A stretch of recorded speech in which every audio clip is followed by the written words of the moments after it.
back to the Max Effort Kitchen podcast. We got a great segment for you. It's called The Athlete and the Chef. So sit back, relax, and let's go.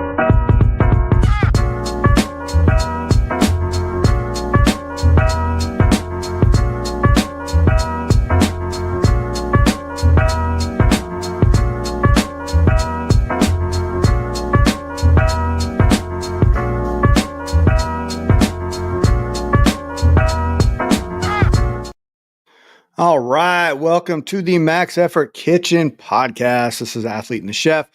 I am Matt. This is Cornell. Cornell, you are just getting back from a nice, fun trip. Definitely want to talk about that. But outside of that, how you doing today? I'm doing good. Also picked up the kids today from the LA airport. They got back from Panama as well. So it worked out good. Yeah, I think, I don't know if it was you or your wife that posted it, but it was like it was a maps thing, and it was the tracker thing, and It had like the bubbles and where everybody was, and it was kind of crazy. Like they were close to you, like not in relatively space. They were close to you in that map, but it was kind of cool to see. Yeah. So one of the kind of cool parts where we're moving to is we are actually like a little bit too close to the time zone border, but originally we were in the same time zone as them, except for they don't recognize daylight savings. Okay. So it was like, first we're like, oh, we're going to be at the same time as they are. And just 5 hours north by plane. Nice. That's, moving is an interesting thing. I mean, and you are in the midst of the planning. You're checking places out. You already made the decision. So I guess we'll get right into it, dude. Like, talk a little bit about like the process in your brain towards like the whole. You've lived in San Diego all your life. You're ready to get out of San Diego. You're going across the country. And I was thinking about this like earlier today while I was driving. I was like, he's going across the country, and it's a pretty big move, and new people, and some people, but like new environment, new culture, new way of life. Like, how do you prepare for that? Kind of. Yeah.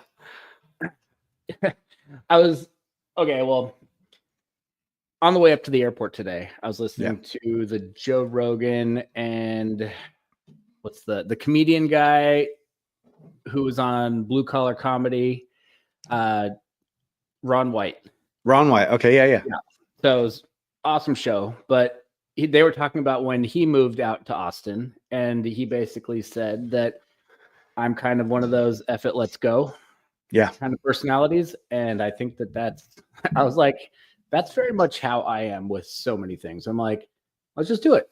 Let's just see what happens. Like, I don't like to have a plan B, because I feel like I heard a phrase once that said, if you have a plan B, you're just planning to fail. So I'm just putting all my eggs in the basket and going for it. And I wanted to go earlier, but it's not just about me. So now the whole family is actually the ones who were spurring this to get going this time. So I was like, well, work is really good right now. Money's coming in very well, but I'm not going to miss this opportunity. So let's go for it. Nice. I mean, yeah. And that's, dude, really, I got to be honest. Like, I can relate to you in that 100%, because it's like, if I have a plan B, that's just me trying to find a way out of it every time. It's like, okay, build a backup plan. Well, there's my way out. And you just gotta do it. And lots of respect for you for that, because it's just one of those things that, like, it's a new chapter in life, and you're the same person, you'll have the same family, but you'll be in a different place. And I think it's kind of exciting for you. I'm excited to hear the stories. You're building a house, something I would imagine you've probably wanted to do for a long time. I don't know. I think it's I don't want to drop the phrase American dream, but like you're kind of living the American dream. No, there's a lot of things that are definitely like dreams coming true, but there's also a whole lot of, I don't want to say nightmares, but there's a whole lot of very much unknowns. I don't have a job. I don't know what I'm going to do for work yet. I'm looking on the internet, but it's also one of those hard parts because it's too early to really find a job, because generally people who post a job are ready for someone now. I've hired people, I've had employees. I know what it's like. When I needed somebody next week. I don't need someone in 6 months. And who knows, I might not even actually not need someone in 6 months, but I definitely was at point in my career where I'm like, I need someone next week. So let's figure it out. Yeah. So I'm with you on that. I think that generally when we hire, it's like, we need you now. When can you start? Tomorrow? Cool. Let's go. And I'm also not necessarily looking for, like, no offense to anybody who has one of these jobs, but I'm not looking for like a $15 to $20 an hour job. Yeah. So I'm looking for something where I'm hoping to step into making 100,000+ a year. I don't know what I need to make out there, but I'm going to shoot for something around there, which is, I figure I should be able to live on that out there. So yeah, I mean, I'm going to guess, assume that it's a lower cost of living to where you're at right now. Yep. Yeah. That's a huge thing. I mean, just based off of what you told me about the property and everything that you're buying, like that sounds like a really good number, a goal number to be at. And I'm given your skill set, it's like, why wouldn't you be able to get that? Yeah. And one of the encouraging things that when we went out there, we toured the high school that my son is most likely going to. And the lady who gave us a tour, she said that, my niece, she moved out to San Diego for a little while, but she ended up coming back. And she just said that the increase in pay didn't justify the increase in cost of living. No. So like, out. Yeah. But like, it wasn't even close. So she said that she could have an actual better life living there, making what the lower wage there than she would be making the higher wage here, but the higher cost of living. Interesting. So, I guess that makes sense. Yeah, it was just kind of encouraging because it's like, oh, the increased pay here in San Diego is not worth how much it costs to live out here. So that just made me feel good that when I move out there, it hopefully won't be necessarily as big of a pay cut as I'm kind of expecting. Yeah. Yeah. I would imagine, you'll, just given what I know about like the job market, and I kind of follow the national news on that in that sense, just because, it always kind of trickles down to what, our local area. But, the job market's you'll get something quick because people are hiring. I mean, who knows? Who really knows? You may find something that is completely different than what you're doing now, but that's the exciting part. I would imagine you probably are going to get something that you enjoy doing, and who knows what happens, right? Yeah, and I'm just kind of looking at it as a learning experience. And they say that if you're not willing to learn something new and you're not trying to push yourself, then you're just kind of you're going the wrong direction. Yeah. And I mean, I'm not trying to sound cocky, but I've grown up in San Diego. I don't know anything but San Diego prices. I don't know anything realistically other than what I do for work. And I'm halfway decent at it. And it's just one of those, like, I'm about to like blindly just walk into something and I'm willing to take on whatever challenge I got to do. Yeah. So, well, and that speaks to your character. I mean, it definitely speaks to the sport you do, right? I mean, because you have to do that kind of every day with doing the same thing. You got to constantly try to progress and to learn more and be better on that platform and push yourself to be out there. It's just like, I think we might have talked about this last time with your life being synced up into the things that you do are all kind of transferable to each other. And that idea that, like, the struggle we have on the platform is also kind of like the struggle in life. You can equate to the same kind of strategies and techniques to, in a way, to where you just get out there and just do it, lift the weights. In your case, you just get out there, you go out there, you rely on what you know and what you have and your confidence, and things will happen. Yeah. And I love that phrase. How you do one thing is how you do everything. Yeah. And yeah. You sign up for a meet, you don't know who your competition is. You don't know what condition you're going to be in. You don't know. There's so many unknowns, but you're like, you know what? This is only going to make me better. Yeah. And so I'm just kind of going for that same outlook. And I know so many people that they're like, when we talked about the plan B, it's like their plan B is so close to like the first sign of struggle is like, well, I guess I'll just move back to where I came from and I'll move back in with my parents. And I'm like, yeah, I hear some of these, I talk to some of these people. I'm like, come on, dude. Like you've got, I mean, or whatever a female dude is, dudette. Yeah. Dude. Not that I'm talking about someone in specific. No, totally.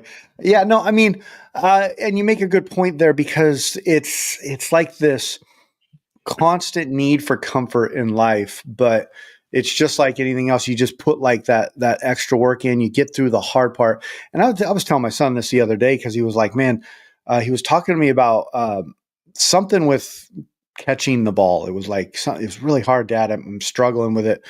And I was like, man, just wait, just keep at it, keep doing what you're doing.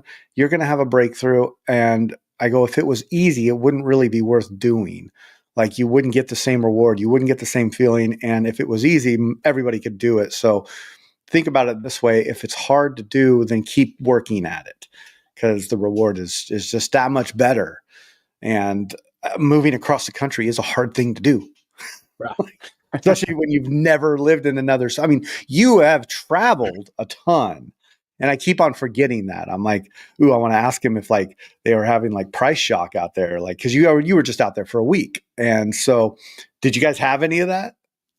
I've been, I think this is my third or fourth trip in the last 12 months. Oh, okay. I don't even remember. I think it was my third trip in the last 12 months out there. Yeah. And it was, I think this was the same length as this was almost the longest trip. The biggest shock that I love seeing, and it's not in a bad way at all, is when you pull up to that gas station and you've been driving for 500 miles and it's $29 to fill the car. I mean, oh man, it's like at the expensive places, it's $2.95. If you're not either out in the middle of nowhere or right by the airport, it's like $2.60. Wow.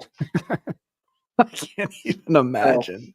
I mean, at one point, I forgot why. Oh, we just needed gas, but my wife was like just kind of stressing about some stuff, and we were trying to get to the lake, just like all she wanted to do, because we were driving around for like 7 hours that day, and I'm used to driving around and she's not, and she could just tell she was just stressed and just like, yeah. And it was one of the days where we were like looking at some other property and some like possible rentals, and she looks at every single house that we look at as like, could I live here? And I'm like, this is not how you would live if we bought this house. But it was 35 minutes from the closest store. Wow. But it took an hour and 15 minutes to get there because we were like stopping at a couple other houses, and it was complete like murders happened in that house kind of thing. So I just stopped at a place, and I was going to fill it up, but it said you couldn't pay with your credit card outside. Yes. So I just ran inside, I grabbed a couple of drinks, and I just said put $10 on number 3, and it filled it like almost half.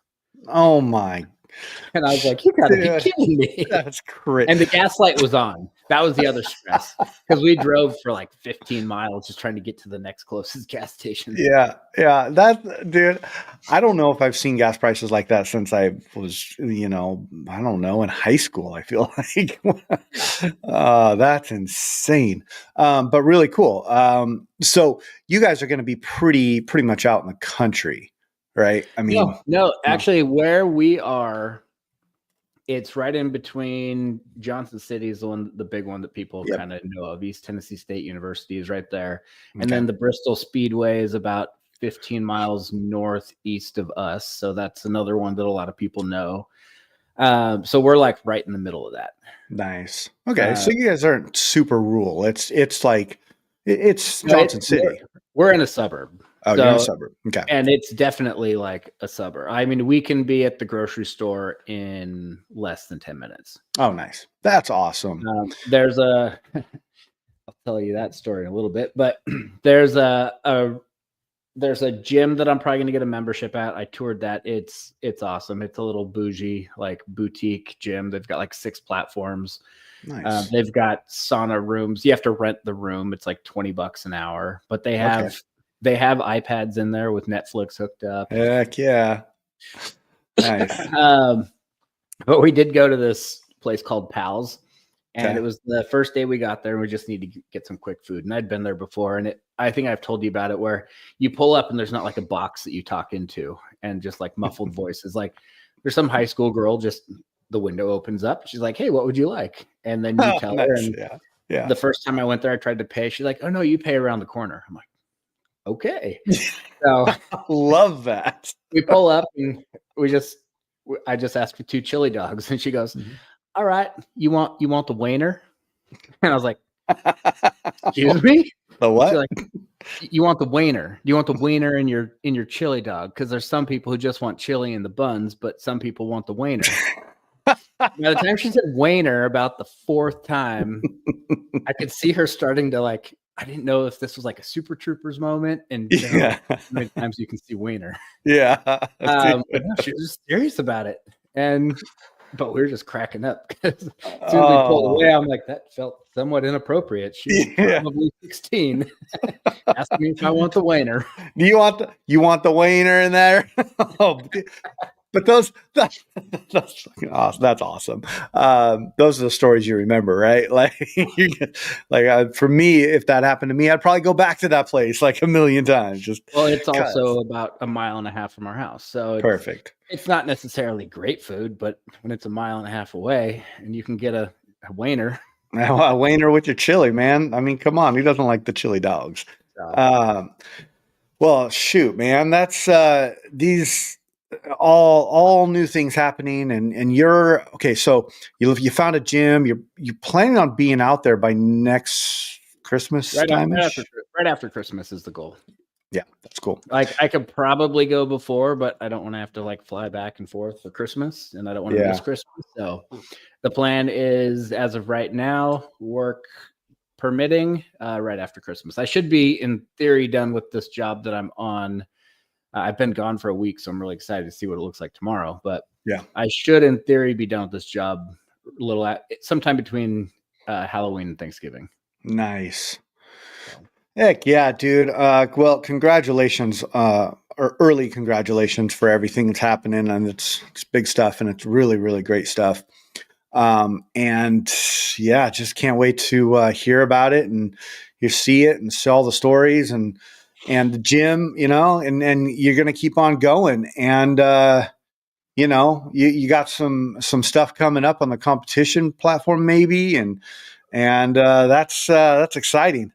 It's exciting. Yeah. So that was one of the things that I kind of waited till my kids got home and I talked to my wife and all that kind of stuff. And I was like, it's the perfect thing to do when you're 6 weeks away from listing your house on the market and trying to get it all fixed up. It's like, let's go do an international weightlifting tournament. So 45 minutes ago, I signed up for Pan Am's. Heck yeah, you did. Nice, dude. I got basically bent over. I emailed them and I said, I was confused on the entry because there is a qualifying total, but it's just you have to enter with that qualifying total. You don't have to show that you hit that total. So the way Masters Nationals worked is if I wanted to, there's no entry total for Masters Nationals. Right. So if I wanted to say I have a 50 or let's just be not that down on yourself. I got 100 kilo entry total. Okay. At 43 years old, weighing 109 kilo body weight or that weight class. Yeah. That's acceptable. That's acceptable.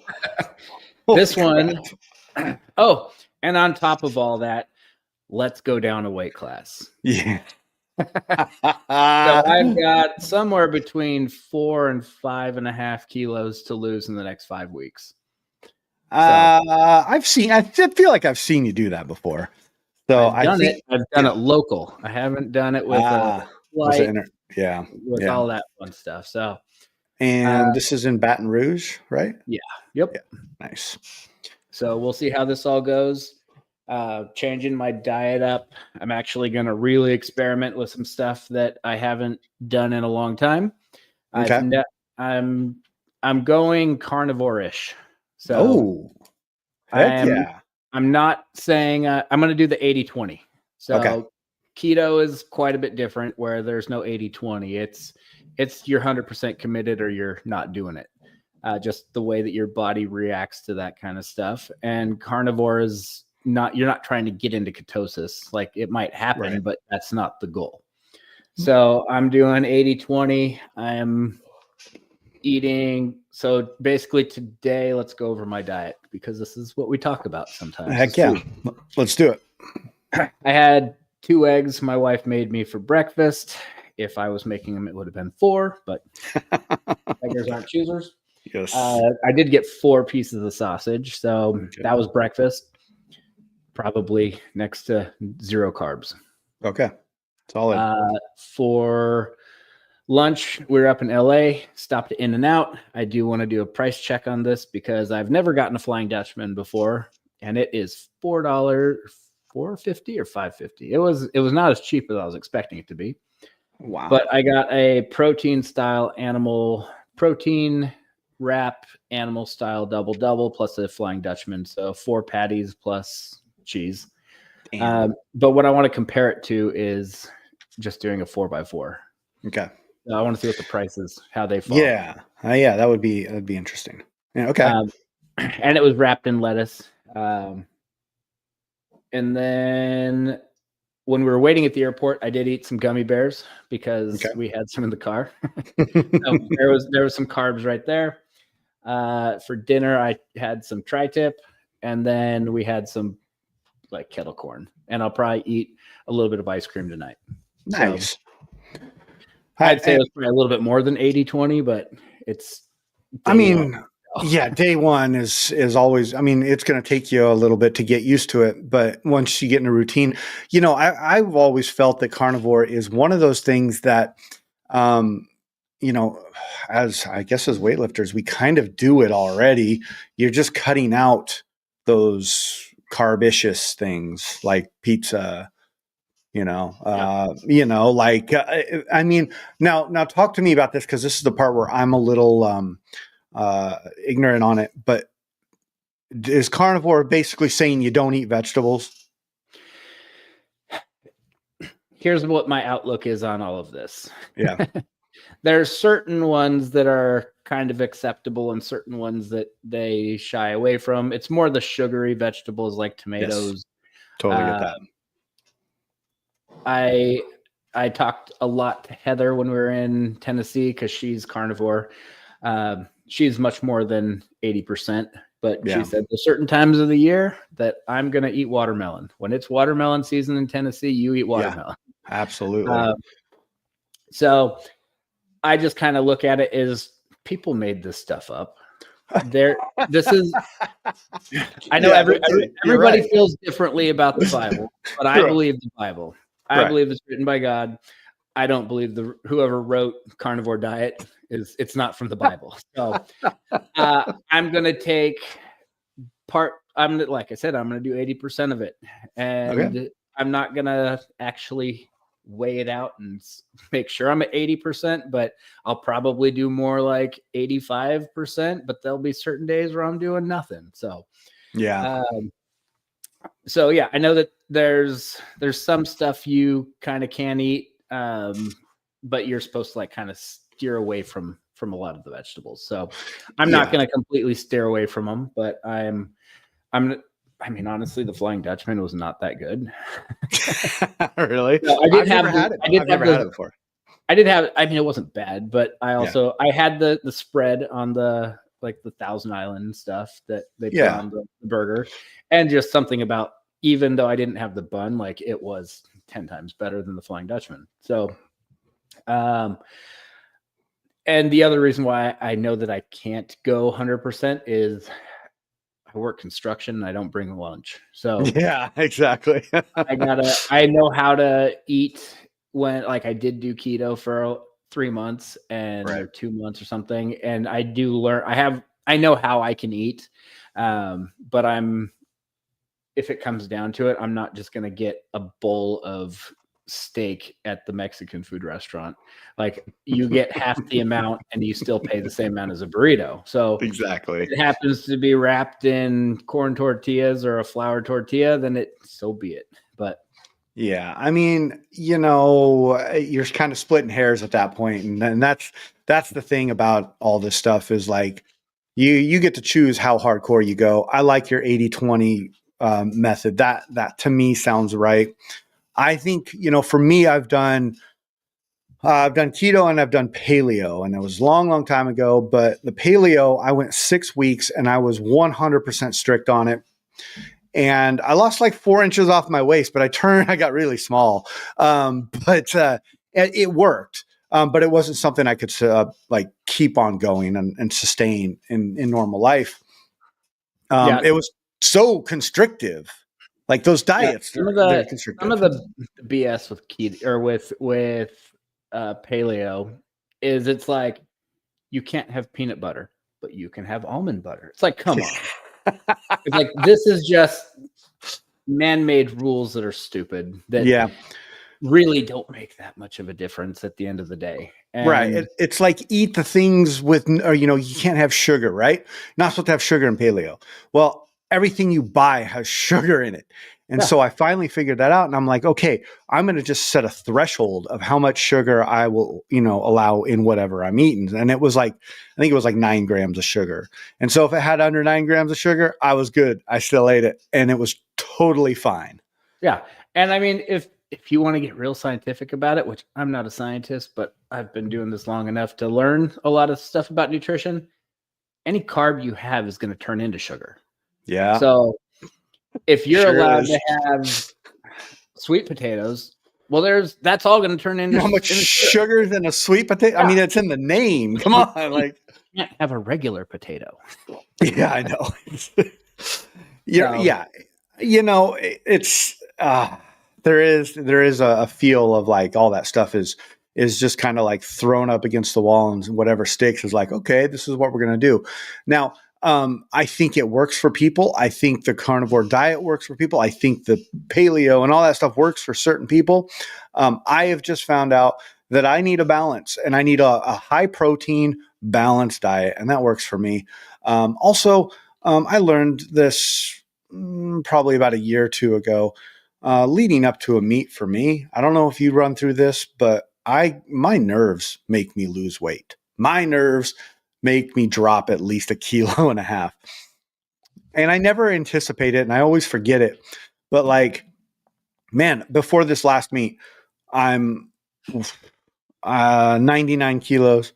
I eat a baked potato with basically roast beef on top of it. I mean, this thing was like, it was huge, and it was Idaho potato. And I also had 3 sliders with that. And then I ate some of my wife's fries and some of Jackson's pretzel bites. And this is the night before.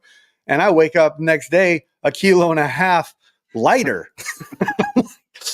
Yeah. And I'm sweating and I'm nervous, and I don't think you will have much of a problem. I'm going to just assume that, knowing what I know of you, I think you'll be fine going down to 98. But I also think that no matter what, I haven't been under 100 healthy in I don't know how many years though. I mean, how you say healthy. Like I got real sick and didn't eat for a while, and I was like 99, but I think at that time also I was walking around at 105, 106. So right now I'm walking around 102 to 10, depending on. I mean, I weighed myself twice since I've been back. I was 103.5 the day I got back, and I was 102.2 the next morning. So yeah. Well, it's it'll definitely. I like how you said it in the first place. You know, when you're getting ready to list your house, why not do an international competition and drop a weight class? I mean, if nothing else, the stress will help you lose your weight. But you did say you were going to do a water load, right? I am going to do a water load this week just to see where that falls. I like to do that. Sorry, I'm also trying to look up the weight classes or they have the current entries available. So nice.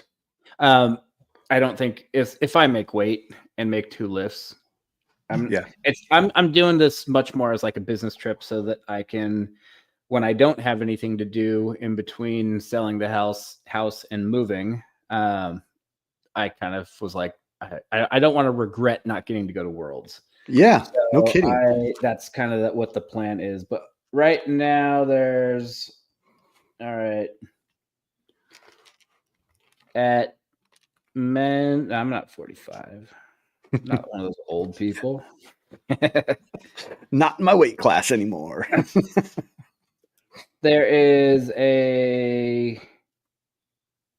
those are 88. There's a 266. There's a 230. There's a 225 and a 215. Okay. So, yeah. And I did look up the 266 person. I couldn't find no social media, but I did look him up on the Lift Oracle. I'll just put it out there. Not that it's that big of a secret, but and like his best total ever was 266.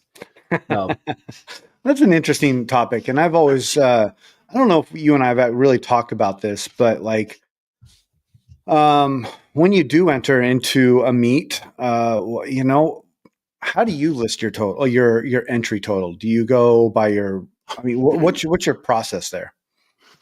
You're supposed to put what your goal is to hit. Okay. So, and then the rule is you have to start within 20 kilos under that. So you can open heavier.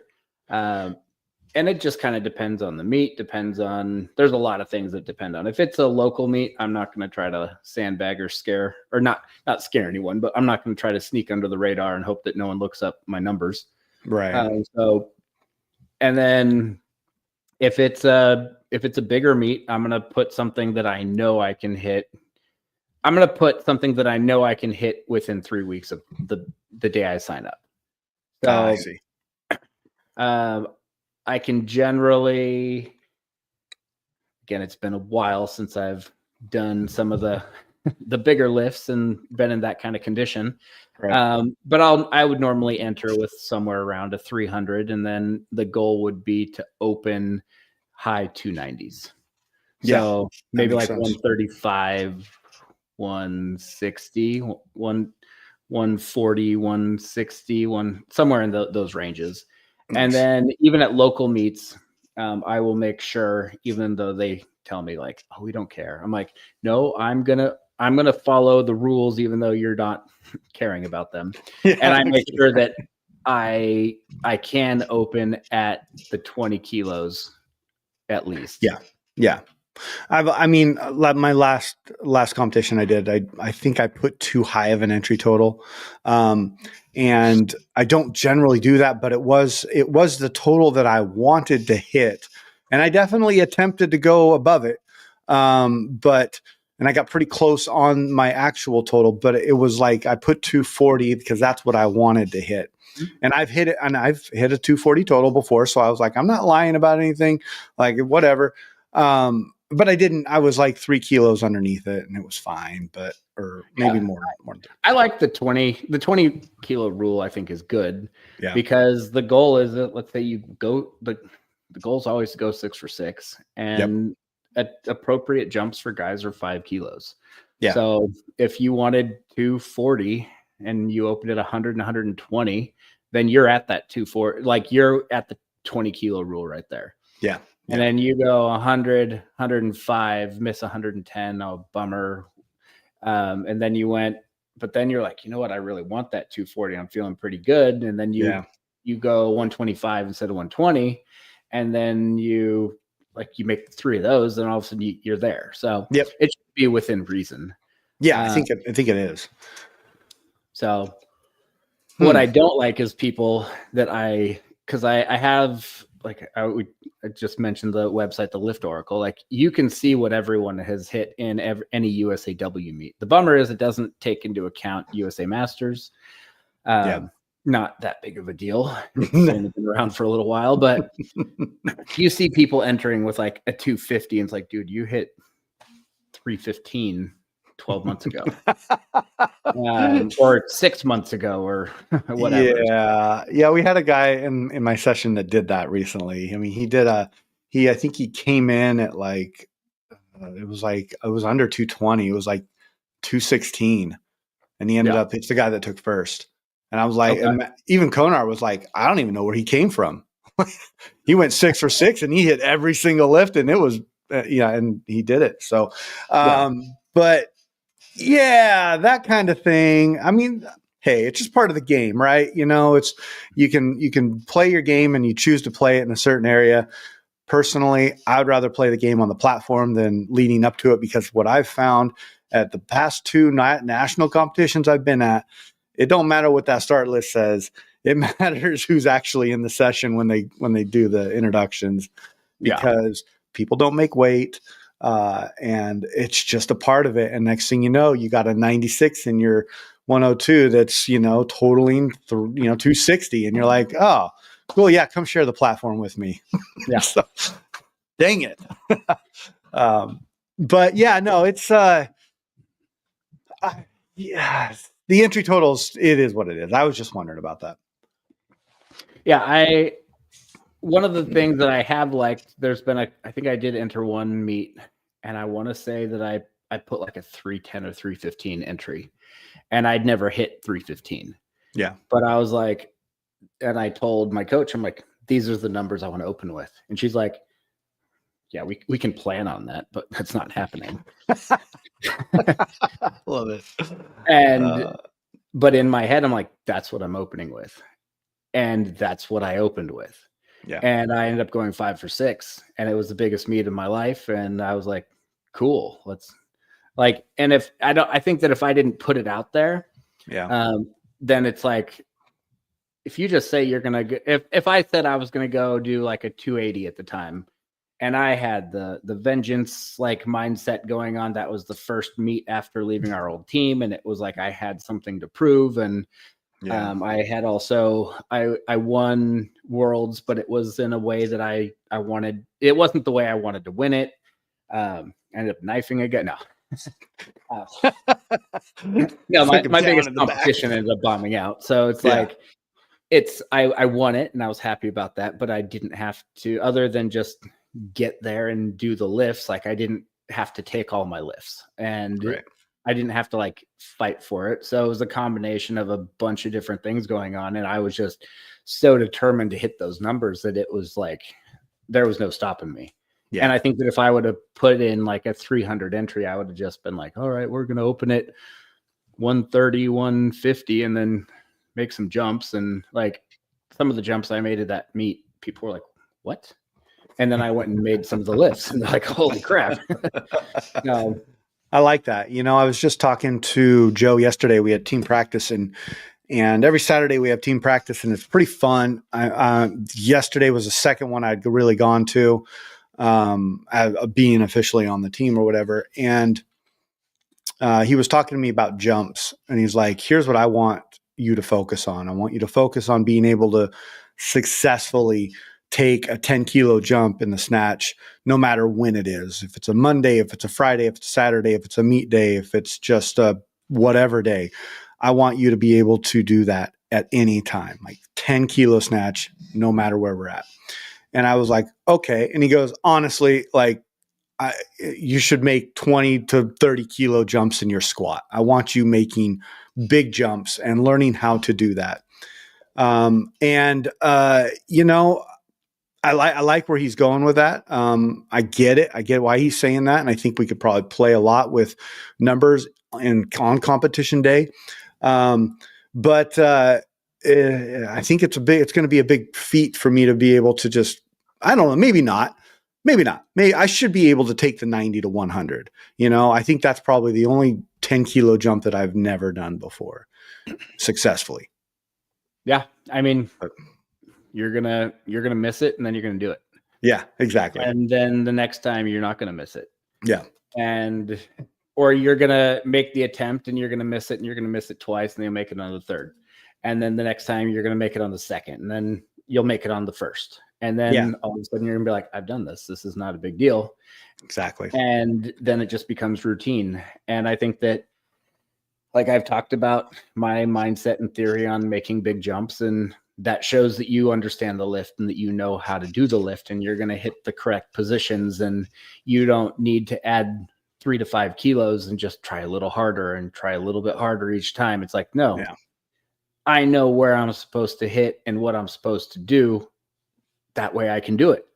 And I thought this was my only 6 for 6, but I think that there might've been a not correctly inputted thing into the Lift Oracle, because it said that I did go 6 for 6 on another meet. And I'm like, I've never gone 6 for 6 before, but the first one that I know for sure that I went for 6 for 6 complete train through meet, I opened at 25.50. So I opened at 275. Yeah, you did. Okay. I finished 6 for 6 at 315. Oh, wow. I did 10-kilo jumps in the snatch all the way up and the clean jerk all the way up. That's awesome. And I was like, there's no one in their right mind does that. And it was the third highest total I've ever done in my life. Yeah. So, I mean, you know, and that he was talking a lot about what you just said, which is, like, you know how to lift the bar, you know what to do. And he's like, and you're strong enough. Now we just need to put it all together. He's like, and he goes, look what you did at the last meet. Technically, you went from 90 kilos to 99. And I was like, good. That's a good point. So it's like, you've done it already. What you do is you learn what a 10-kilo addition feels like. And then you know that, like, this is going to be a bigger jump. So I'm going to understand that it's going to feel heavy off the floor. Yeah. It's not going to move as fast to the knee, but from the knee to the hip, it moves real quick, almost no matter how much weight is on it. I can move from the knee to the hip, probably 120% of my best snatch. And that portion, it moves pretty quick. Yeah. It hits the hip and it doesn't float like I like it to, but no, sure doesn't. You can because also think about, from the ground to the knee, you're pushing from the floor. Yeah. Your back is holding your correct position so you don't push too far and strip your butt up.